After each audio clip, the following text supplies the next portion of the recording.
हाय friends, welcome और welcome back to my channel. आशा करछि समस्ते बहुत भलर थिबे। मो तो बहुत भलर अछि। मु आज आपनक पई नै के आछि गोटे बहुत बढ़िया रेमेडीज।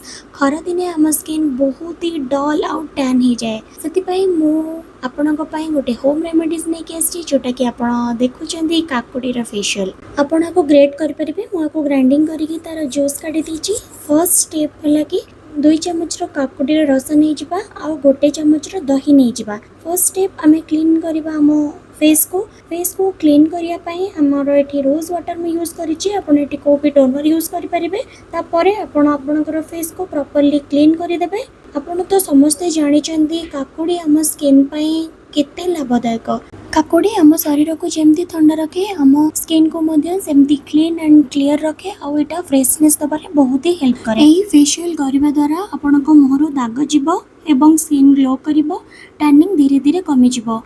सो आमे जो बने के रखिथिले गोटे चम्मच दही एवं 2 चम्मच काकुडीर रस ताकू नेकी आमे एबे प्रॉपर्ली क्लींजिंग करबा। आपणकर मुह को धीरे धीरे सर्कुलर हिसाब रे मसाज करबा। तो आमे एटा को 2 ରୁ 3 मिनिट पर्यंत मसाज करबा। तापरे आपण एटा को नॉर्मल वाटर रे फेस वॉश करि परिबे, पर मु एठी वाइप्स रे वाइप ऑफ करि दोची। आपण भी एमती करि परिबे।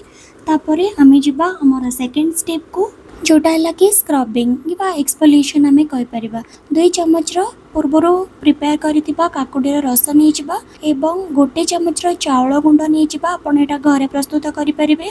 तापरे आपण हाफ चम्मच महू नहीं जानतु, ताको प्रॉपर्ली मिक्स करके गोटे एमती थिक सा पेस्ट बने देबे।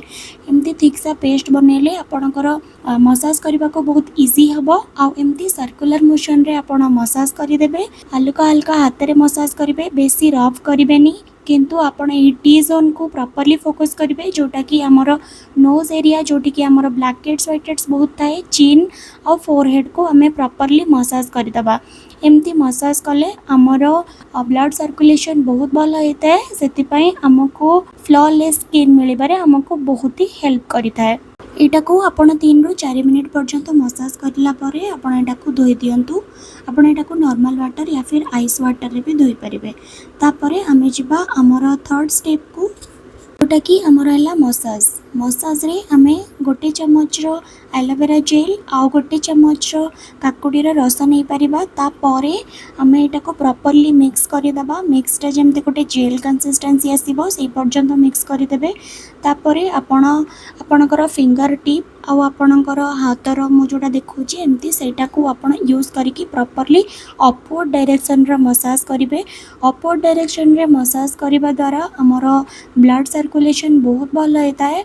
आ एमती प्रेशर पॉइंट रे आपण एमती प्रेशर देबे, आपनको स्किन को बहुत रिलीफ मिलिबो। आ मसाज कले हमर अपवर्ड डायरेक्शन रे मसाज कले स्किन एमती टिके ऊपर को टाणी है कि लिफ्ट है कि आपण टिके यंग देखा जिवे। आपण एमती थरे ट्राई करंतु। सर्कुलर मोशन रे मसाज एंड आपणकर अपवर्ड डायरेक्शन रे मसाज बेले ए दुईटा जिनस को आपण फर्स्ट दिन ध्यान देबे। तापरे एटा को आमे धोइबानी, एटा को आमे एमती सुखिया पई छाडी देबा। तापरे आमे मूव करबा हमर फोर्थ स्टेप को, जोटा कि हमर गोटे स्पेशल स्टेप बोली आमे कहि परिबा। 2 चम्मच काकुडीर रस नहीं जिबा फेस पैक बनेबा पई। तापरे गोटे चम्मच बेसन एवं गोटे चम्मच रोज वाटर आओ गोटे पिंच हलदी या सब मिक्स करके तापरे हमें एटा को हमें ब्रश रे अप्लाई करि दबा। पूरा हमर फेस को इवनली ब्रश रे अप्लाई करि सारिबा परे पैक सुखिया पई छाडी दबा। और पैक सुखिया पई आपण को 15 ରୁ 20 मिनिट समय लागिबो। ता भितरे आपण एमती 2टा काकुडीर स्लाइड्स काटिकी आपण एमती आखि ऊपर देकी आपण सोई परिबे। डार्क सर्कल भी रिड्यूस करिया एटा बहुत हेल्प करिवो।